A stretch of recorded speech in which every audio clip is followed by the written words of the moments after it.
الرحمن الرحيم الحمد لله رب العالمين وصلى الله على سيدنا محمد وعلى آله وصحبه وسلم رضي الله عنكم.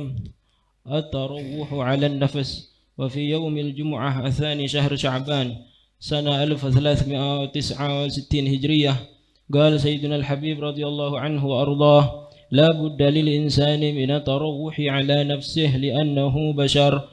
وذكر لديه نفعني الله تعالى والمسلمين بأسرار حديث رسول الله صلى الله عليه وسلم مخاطبا لأصحابه رضي الله تعالى عنهم: لو أنكم إذا خرجتم من عندي تكونون على الحال التي تكونون عليها عندي لصافحتكم الملائكة بطرق المدينة. رواه مسلم وأبو يعلى والبزار. فقال سيدنا الحبيب: ما معناه؟ ابن آدم ما يسلم من الوقوع في الذنب لأجل يتوب ويغفر الله تعالى له، لأن الله تعالى سمى نفسه التواب الغفار، إلى آخر ما قال رضي الله عنه وأرضاه. بسم الله والحمد لله والصلاة والسلام على رسول الله سيدنا ونبينا مولانا محمد ابن عبد الله وعلى آله وصحبه ومن والاه ولا حول ولا قوة إلا بالله. أما بعد.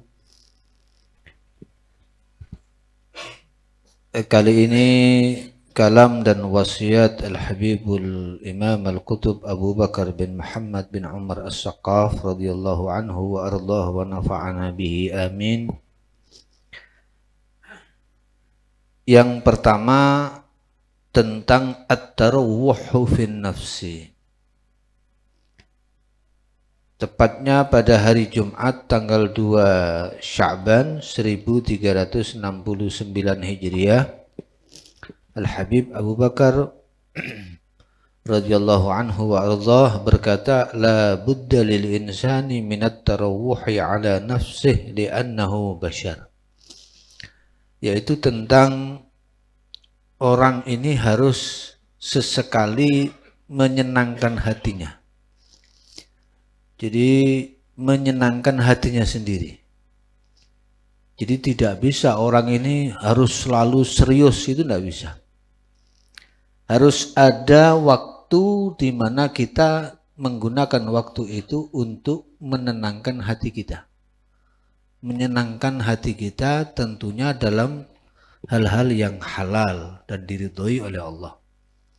Makanya ada sebuah ungkapan, rawwihil quluba sa'atan fa sa'atan fa innaha in karihat amiyat au kama qala. Perlu sesekali hati ini diberikan kesenangan. Karena kalau orang itu dikasih serius tok. Misalnya pidato kok isinya mulai awal sampai akhir toko amma ba'du sampai entek neraka tok. Tobab kuburan tok. Sementara sing melok ngaji wis sumpek akeh utange, kreditan macet, ngaji diceritani neraka tok. Akhirnya leren gak ngaji. Nah, makanya kadang-kadang orang itu harus butuh. Makanya orang dalam bermau'izah, menyampaikan nasihat itu punya uslub. Di antaranya ini harus dikasih sesuatu yang sedikit menyenangkan hati supaya tenang. Apalagi orang sekarang pidato serius-serius malah ditinggal dulu. Gak payu ya.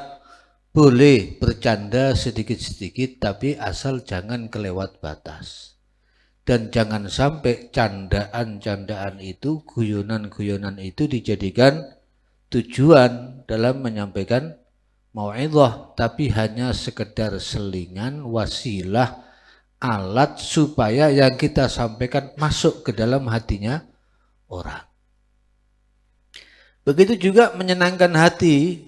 Nabi sendiri juga menyenangkan hatinya sendiri. Kadang-kadang beliau itu ambil waktu-waktu tertentu untuk misalnya pelesiran dengan istri-istrinya, untuk guyon dengan sahabat-sahabatnya, untuk bercanda. Misalnya Kanjeng Nabi Shallallahu Alaihi Wasallam itu pernah ngajak Sayyidatuna Aisyah radhiyallahu anha, istrinya, untuk balapan kuda. Itu kadang Kanjeng Nabi ngalah, dikalano ben Sayyidah Aisyah bunga. Nah, itu semua dalam rangka tarawuh 'alan nafs. Karena manusia ini mau diapakan juga, mau yang habib, mau yang kiai, mau yang ulama, mau yang orang biasa, sama-sama bashar manusia. Orang itu kalau sudah terlalu dikasih yang berat-berat, serius-serius terus, nanti hatinya menjadi enggan untuk menerima. Nah, kalau sudah enggan menerima nasihat, nanti jadi buta hati. Makanya perlu sesekali orang itu dikasih kesenangan-kesenangan, dalam arti selama kesenangan itu dalam perbuatan yang halal. Jadi misalnya kalau jenengan dengan keluarga ambil waktu yang sekiranya dalam 1 minggu itu ada waktu yang untuk bersenang-senang. Nyeneng no hati, nyelimur no hati, tapi sing halal dan tidak membuat kita lalai kepada Allah. Itu penting karena bagaimanapun juga kita manusia.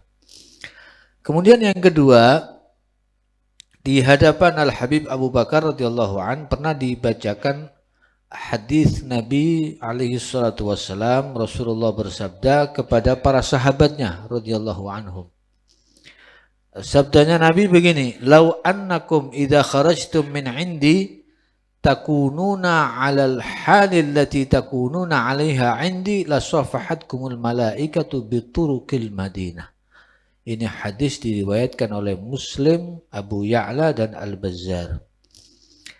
Jadi Nabi pernah berkata kepada para sahabat, seandainya kalian, keadaan kalian setelah kalian keluar dari tempat saya, ini tidak berubah sama dengan keadaan kalian ketika berhadapan dengan saya, menerima dawuh-dawuh saya, keluar dari sini tidak berubah, maka kalian akan menjadi orang-orang yang disalamani malaikat di jalan-jalan Madinah.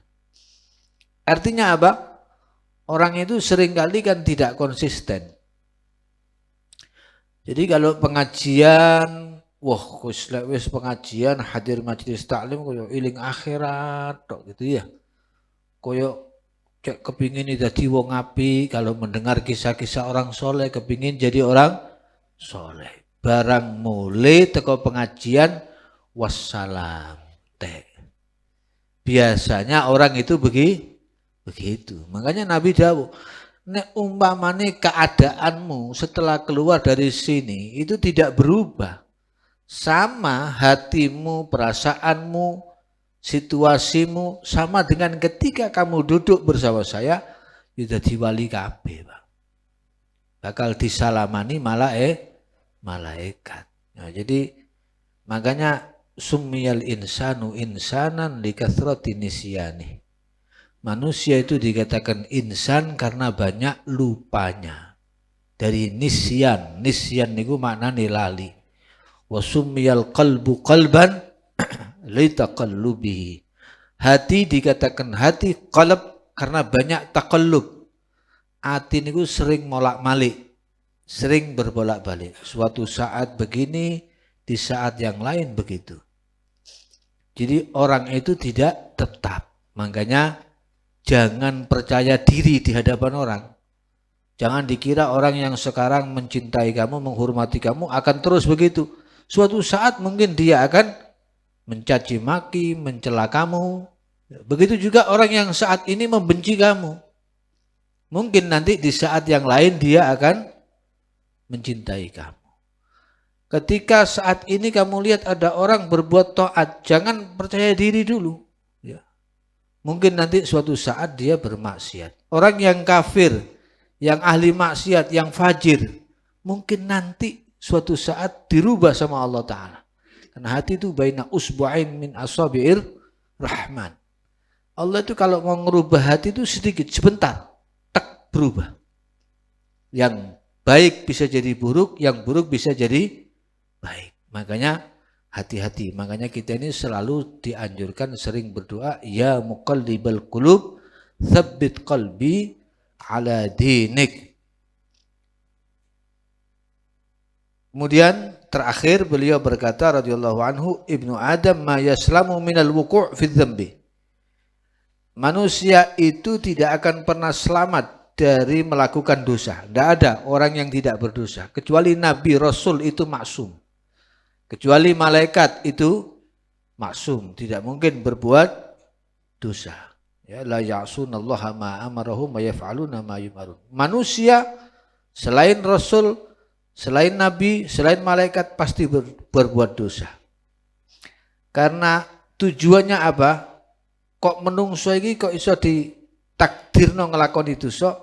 Karena Allah ingin memberi ampunan kepada kita. Jadi jangan dipandang maksiat itu hanya sebagai sesuatu kehinaan, tapi pandanglah maksiat itu sebagai satu kesempatan. Oh, ini Allah lagi pengen mengampuni saya. Pengen saya menjadi orang yang bertaubat, yang mohon ampun kepada Allah. Karena Allah Ta'ala menamakan zatnya dengan At-Tawwab Al-Ghaffar. Zat yang maha menerima taubat, zat yang banyak mengampuni dosa-dosa kita. Mudah-mudahan Allah Ta'ala ampuni segala kesalahan kita, Allah terima taubat kita, Allah jaga perbuatan kita, baik di dalam keadaan sendiri, baik di keramaian, baik dalam situasi dan kondisi apapun. Amin ya rabbal alamin. Wallahu ta'ala a'lam.